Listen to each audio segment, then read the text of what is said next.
Andhra Pradesh assembly budget సమావేశాలు గురువారం ఉదయం 9 గంటలకు ప్రారంభమై ప్రశ్నోత్తరాల సమయం కొనసాగుతుంది.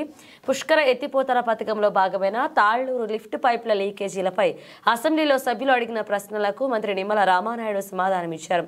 లిఫ్ట్ స్కీముల నిర్వహణ, మోటార్ల మరమ్మతులకు చంద్రబాబు ప్రాధాన్యత ఇవ్వగా జగన్ ఎత్తిపోతలు నిర్వీర్యం చేశారని, అందుకే జగన్ హయాంలో 1040 లిఫ్ట్ స్కీములకు గాను 450 స్కీములు మూతపడ్డాయన్నారు.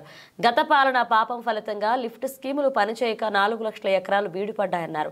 తాళ్లూరు లిఫ్ట్ మాత్రమే కాదు, రాష్ట్రంలో అన్ని లిఫ్టులు ప్రస్తుతం శిథిలావస్థలో ఉన్నాయన్నారు. తాళ్లూరు లిఫ్టుకు సంబంధించి పిఎస్సి పైపుల స్థానంలో ఎంఎస్ పైపుల ఏర్పాటుకు అంచనాలు రూపొందిస్తున్నామని మంత్రి నిమ్మల రామానాయుడు పేర్కొన్నారు. భారతదేశంలో గంగా నది తర్వాత అత్యంత పేరుగాంచినటువంటి నది మన గోదావరి నది. అందుకే దీన్ని దక్షిణ గంగా అని కూడా మనం పిలుస్తూ ఉంటాం అధ్యక్ష.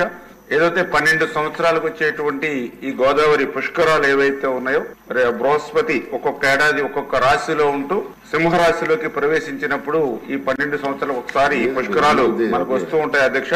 ఏదైతే ఈ యొక్క 12 సంవత్సరాలకు వచ్చేటువంటి ఈ పుష్కరాలు ఒక్క ఏడాది ఉన్నప్పటికీ అందులో మొదటి 12 రోజులు ఆది పుష్కరాలుగా, తర్వాత ఆఖరణ వచ్చేటువంటి 12 రోజులు అంత్య పుష్కరాలుగా మనం పిలుస్తూ ఉంటాం అధ్యక్ష.